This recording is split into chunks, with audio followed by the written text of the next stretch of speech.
Party बना ली है जो पीडीए की जरूरत पड़ गई सर?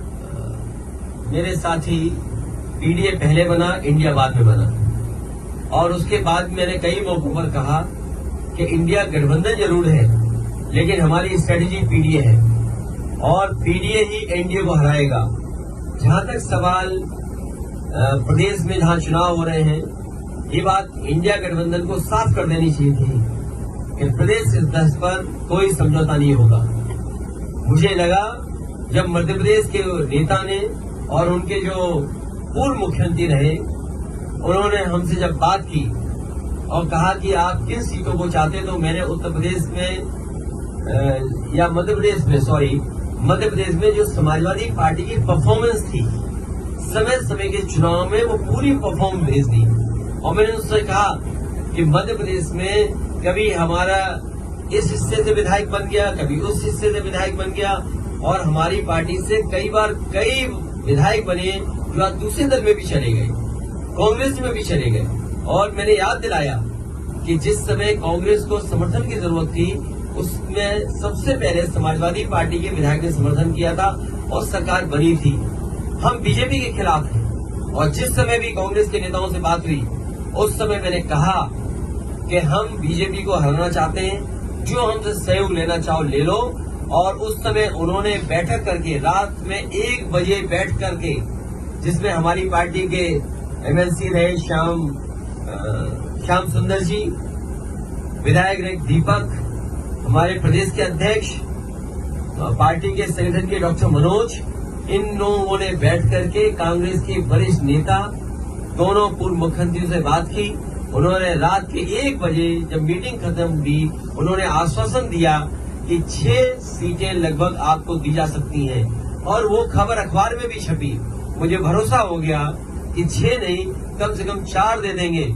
लेकिन जब सूची आई कांग्रेस की, तो जो हमारा सिटिंग एमएलए है, उस पे भी उन्होंने प्रत्याशी घोषित कर दिया।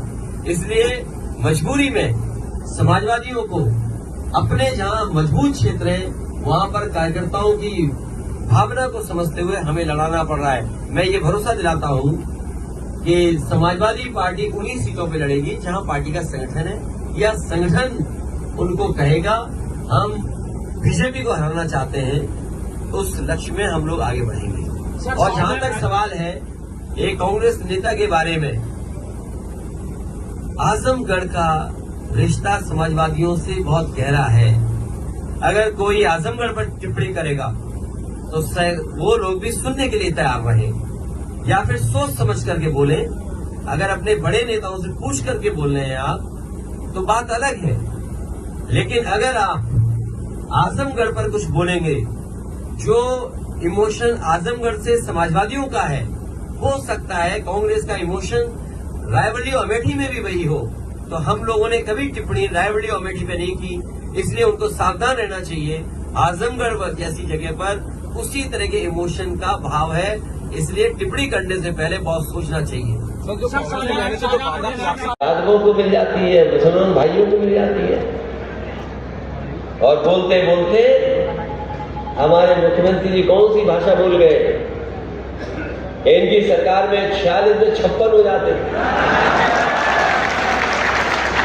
बताओ हमारे मुख्यमंत्री कितने जानकार हैं कि 46 में 56। हमने पूछा कि वो सूची का है 46 में 56 वाली, आज तक नहीं मिली 46 में 56।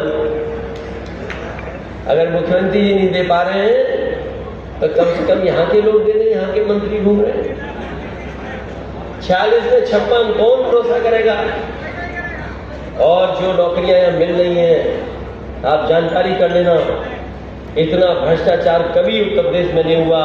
चाहे किसी विभाग में नौकरी आप देख लेना, जितने भी नौकरी पाए हैं उनसे कुछ न कुछ हिसाब किताब सरकार ने मांगा, या कुछ लोगों ने वसूल लिया, तब जाकर के उन्हें नौकरी मिली है। अभी सीबीआई हुई है, विधानसभा विधान परिषद की नौकरियों में सीबीआई हुई है। भागते फिरे सुप्रीम कोर्ट सरकार के लोग।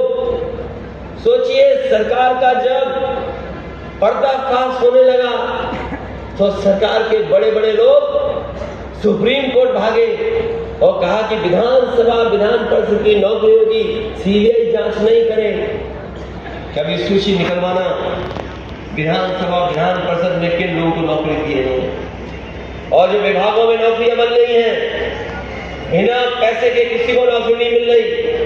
इसलिए हम आपसे कहना चाहते हैं, आपको हमको सावधान रहना पड़ेगा। समाजवादियों ने अगर पुलिस भर्ती की थी तो हम लोगों ने पुलिस भर्ती में केवल नंबर मांगे थे नौजवानों के कि 10वें 12वें के नंबर ले आओ और दौड़ के दिखा दो, आप भर्ती हो जाओगे, आपको कोई परीक्षा नहीं देनी पड़ेगी। ऐसा इंतजाम किया था, और वो इंतजाम इसलिए किया था कि कई बार नौजवानों के सामने खिलवाड़ जाते उनके भविष्य की।